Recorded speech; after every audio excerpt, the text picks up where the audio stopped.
Hello, so welcome to the fourth and unfortunately final video of my YouTube channel. So today we'll be going over the fourth unit, which is chemical systems and equilibrium. And so what exactly is equilibrium? Now I know a lot of you are probably wondering that, so basically equilibrium, right? Equilibrium is basically when the rate of the forward reaction is the same as the rate of the reverse reaction. A reverse reaction is possible, yes. A reverse reaction is possible. And so, when writing chemical equations that experience equilibrium, we don't use a single arrow like this. We use a double arrow. Some might show it like this, but I think it's better to just do a double arrow like this. And so basically, what that means is that at equilibrium, the concentration of the reactants and the products remain constant. So the reactants, let's say, and then let's say these are the products. Once they reach equilibrium, let's say around like, I don't know, here or something, their slope doesn't change and they remain constant because the rate of the forward reaction is the same as the rate of the reverse reaction. So basically there's three types of equilibrium. We have solubility, which involves saturated solutions in a closed system. And then we also have phase equilibrium, which involves a change of state. So from, for example, water in liquid form to gas form.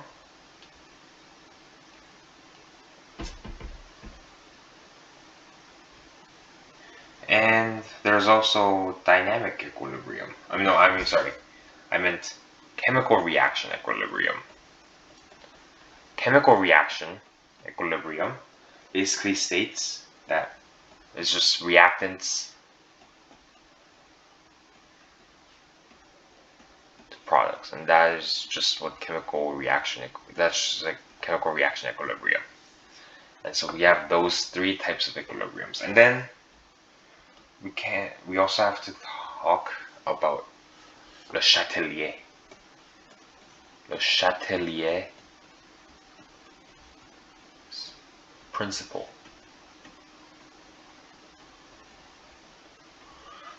Le Chatelier's principle basically states that if you disturb an equilibrium, there will be a shift either towards the reactants or the products to undo this disturbance.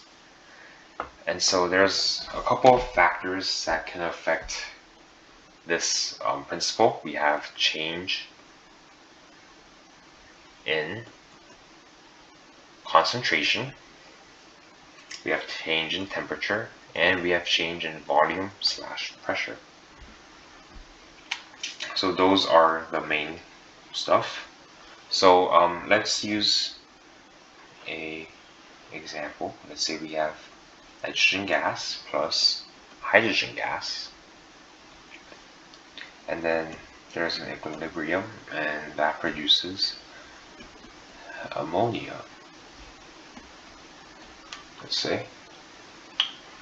So in this scenario, if additional concentration of hydrogen is added,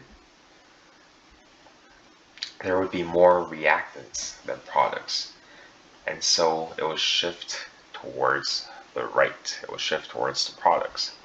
So if we were to graph that, for example, let's say that hydrogen was here, nitrogen was here, and then ammonia was here. Hydrogen will get a sharp increase, and it'll slowly decrease. Nitrogen will also slowly decrease. And then as you can see, the slope is a lot steeper here than here due to the fact that hydrogen has a coefficient of 3 in front. And then ammonia is going to go up. And ammonia has 2, so it's steeper than nitrogen. Ammonia goes up because of the product favored side. Now let's use, so that is for concentration. So concentration basically, if the concentration goes up, over time it's going to go down. Concentration goes down, over time it's going to go up. And then now let's try using another reaction. Actually, let's use a general reaction. Let's say A plus B, and then it produces energy plus C, and then you add temperature.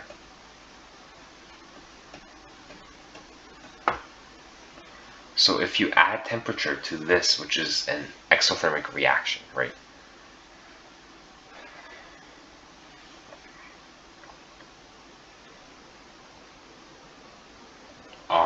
It will shift towards the reactant side because there's an excess amount of energy here, and so they want to get rid of it. So it shifts towards the reactants. But if it was endothermic,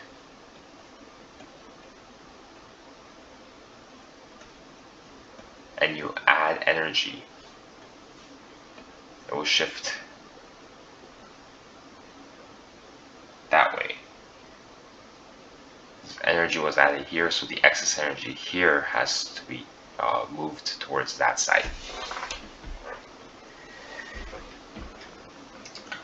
And then we also have change in volume and pressure. Change in volume and pressure only works with gases. And so the whole point of volume and pressure is in a closed space, you have a specific amount of gas moles of gases. So if the volume decreases, then let's say concentration equals N over V, right? The volume is going to decrease while N remains constant. And so it's going to be more packed. There's going to be an increase in pressure. So what the gases would want to do is to have less of them. And so that's why if we look at a chemical equation, let's say we have 2A plus B, and then that gives you 4C plus 5D, for example. This is just a hypothetical example. If this was the case, then the reactant side will only have 3 moles for every 9 moles of products. And so if there was a decrease in volume, they would shift more towards this side, since there's less amount of gases. Another way you could explain this whole phenomena is that if you decrease the volume, there's going to be increased chances of collisions occurring. And since there's more moles of reactants than products, more moles of reactants will be colliding with each other, producing more products. So that's another way to kind of look at this whole situation. Okay, so given those 3 factors and an explanation for what each of them does, let's go over a practice problem where we have to graph based on what we're given. So in this reaction, we have C2H4 gas plus H2 gas, and then this should be a reverse reaction. That gives you C2H6 plus energy. So let's first just draw like a rough graph for this. Oh, this is very slanted, but that is okay. I'm not sure. Let me redo this.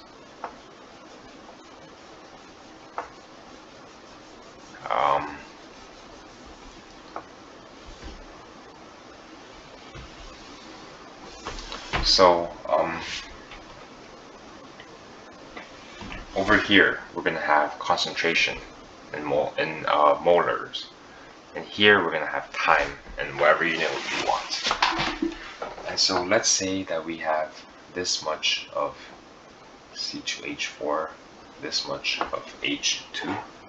This aspect where it starts doesn't really matter too much since it's not to scale, and it's just to like make a reference. And this one is C2H6. So let's go over every one of the scenarios and see how it would react, how the different compounds would react to each given situation.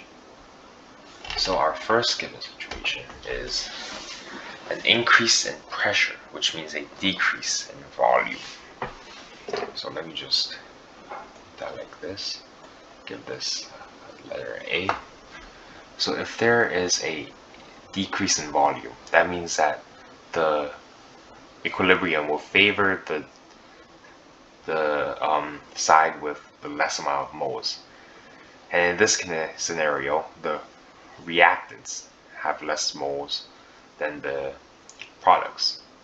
Therefore, and then they all have a coefficient of 1, so they'll have an equal slope. Therefore, C2H6 will slowly go up, while H2 slowly goes down, as well as C2H4 slowly goes down. Although it may not look like it, they should be the same slope. Okay, now let's look at situation B. There's a decrease in temperature. There's a decrease in temperature, but it's exothermic, so it decreases, right? So that means that it should favor the products because there's less amount of energy in the product side than normal. So there will be an increase in, again, C2H6. There would be again a decrease in H2, and again a decrease in C2H4. Okay. And then C, you add an inert gas, which means that you add, like, basically in math you would call it a booster kind of, so nothing really happens. And then D, you add a increased concentration of C2H6. So that means that C2H6 will see a sharp increase, and then it will slowly go down, while H2 will slowly go up, as well as C2H4, which will slowly go up. And then finally we reach the last one, E, where there's an increase of concentration of hydrogen gas. So hydrogen gas will see a sharp increase and then slowly go down. C2H4 will slowly go down, while C2H6 slowly goes up. Again, the slope should be the same, I'm just a bad artist. And then it reaches equilibrium. And yeah, this is how you would graph. Oops, sorry, let me just keep it up there for a bit. And this is how you would graph a concentration versus time graph for the following chemical reaction. So hopefully that made some sense.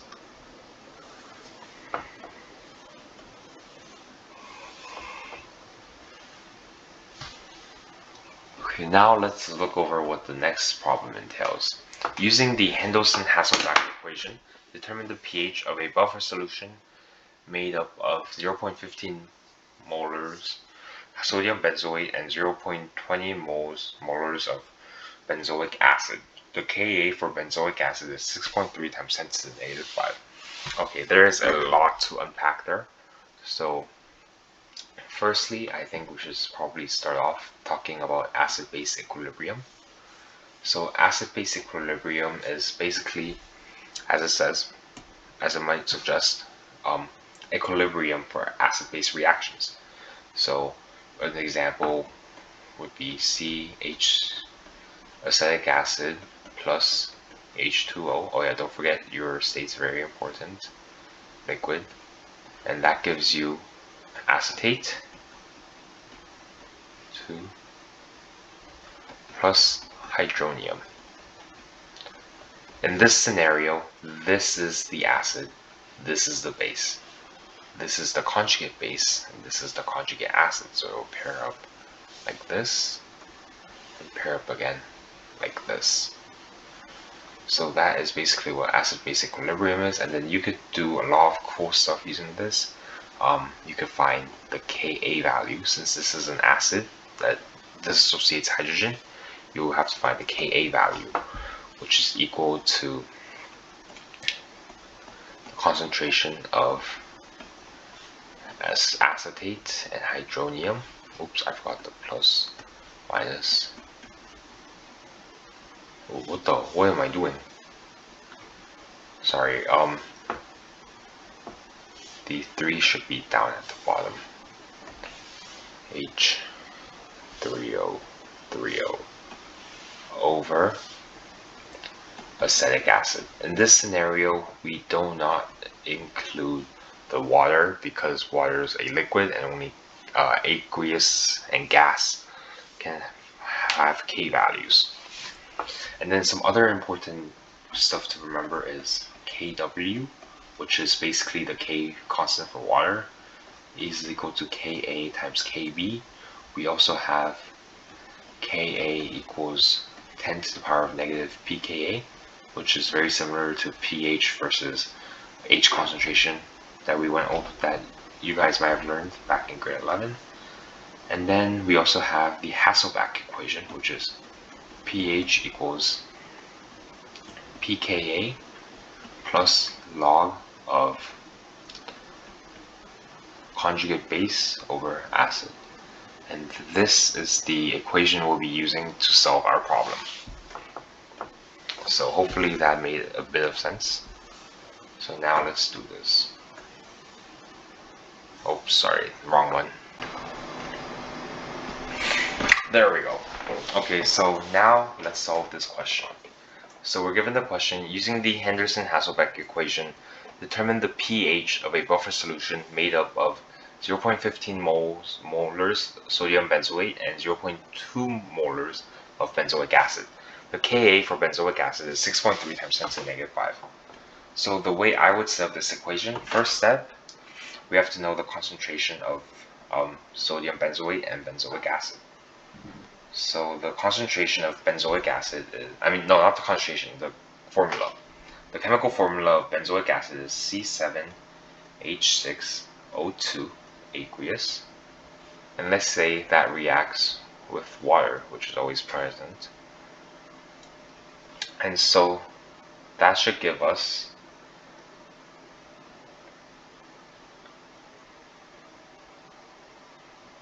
the benzoate, which should be C7H5O2.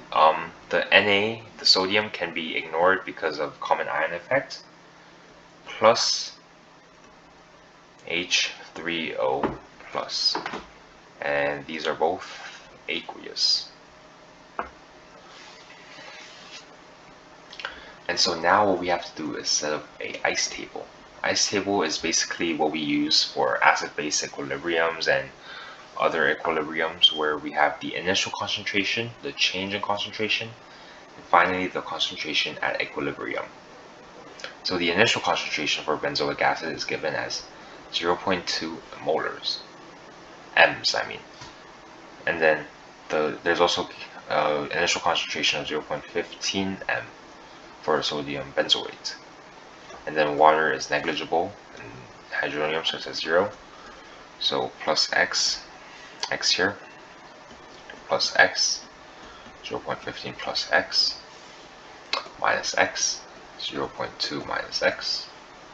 And so now we have to write the equation. Ka is C7H5O2 along with concentration of H3O plus, minus here, divide that by C7H6 0.502. And so then we could rewrite that as 6.3 times 10 to the negative 5 equals 0.15 plus x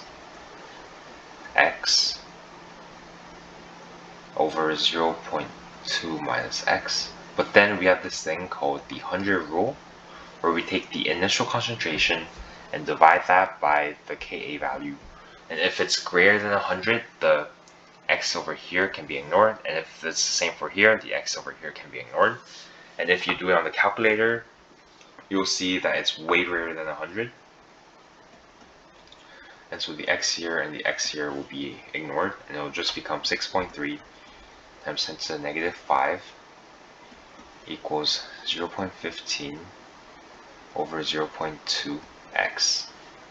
So x equals 6.3 times 10 to the negative 5 divided by 0.15 over 0.2. And so just check what you get for your x value.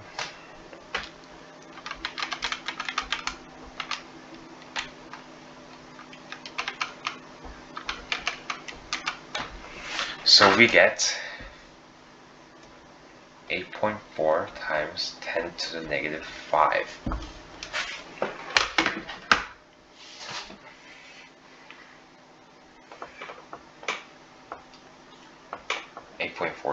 Oops, sorry about that. Oops.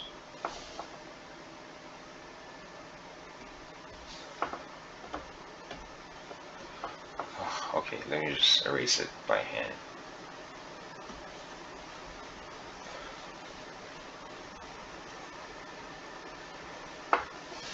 Wait.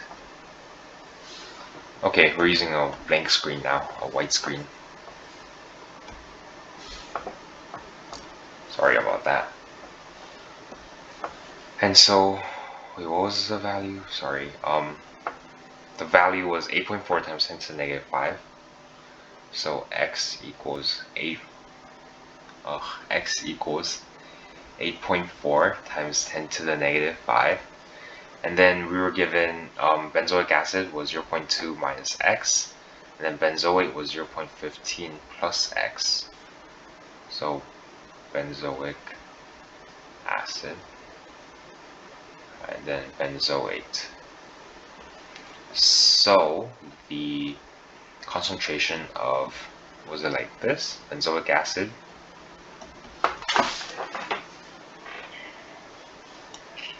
should be, now we could plug this in the calculator, C7H6O2 here. So just do 0.2 minus 8.4 times 10 to the negative 5. And you get, or at least I got, 0.199916 moles, my molars. And then benzoate, C7H5O2, I got the concentration as 0.15 plus 8.4 times 10 to the negative 5. I got 0.150084 molars. And so now what you can do is you could plug these values. Oh yeah, and then you also have to solve one more value. So you also have to solve for pKa, but pKa is very easy. pKa is just, I'm just going to do it here. pKa equals negative log of our given K value.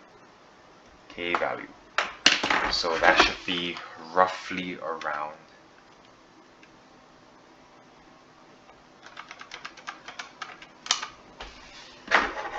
4.2.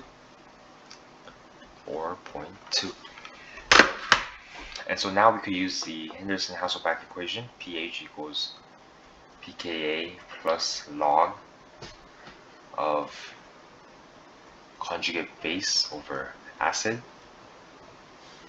So pH equals 4.2 plus log of conjugate base was 0.150084.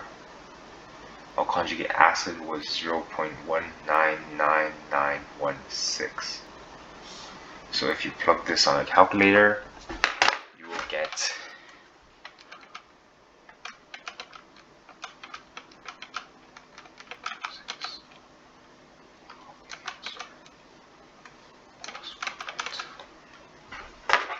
So I got a pH of 4.1. We gotta keep it to we gotta keep it to 2 sig figs. And so pH of 4.1 indicates that the buffer is still acidic. And so that was that question. Now let's go over the final question that we have for today. So first things first, the NO3 here should be silver nitrate. So fix that. So 0.05 moles of silver nitrate and 0.02 moles of potassium chromate is dissolved in 1 liter of water. Will a precipitate form? KSP is given as 5.4 times 10 to the negative 7. So the first thing I would do is just set up an equation plus K2 CrO4 aqueous, and that will give you, this is a one-way reaction, Ag2 CrO4, and this would be a solid, plus KNO3, and this would be an aqueous. And so now we could find the concentration of AgNO3, which is the same as the concentration of Ag, and that is just moles of AgNO3 divided by volume, which is 1 liter, so that is literally just 0.05 molars. And then the concentration of potassium chromate is also found the same way, 0.04, and so that would be the same as the concentration of chromate, which is N over V, and that will give you 0.02 moles. And so now, since we know that this will produce a solid, we could go straight into writing the equation. Ag2CrO4 solid will give you Ag2 plus CrO4. Oh yeah, and then you gotta write the states 2 minus and then aqueous here. And then we could go straight into KSP equals Ag plus squared CrO4. So KSP is given as 5.4 times 10 to the negative. Oh no, not KSP. We have to, so basically what we're doing here is we're just searching for Q, and we're hoping that Q is greater than or equal to KSP for a precipitate to form. So Q is equal to that. Q is equal to by the looks of it, it doesn't look like Q will have any chance of being smaller than KSP, but we'll find out. So the Q value is 0.05 times 0.02. That gives you, let's just do a scientific notation, 1 times 10 to the negative 3. And this is way bigger than KSP. Therefore, a precipitate will form. And yep, that was the end of that question. And so there was a lot of stuff that we learned in this unit. We learned about sorry, my calculator. We learned about a lot of dynamic equilibrium. We learned about the factors that affect equilibrium. that was the main thing. Factors that affect equilibrium and how. We also took a quick peek in buffers and Hasselbalch equation. And we also looked at precipitation slash solubility.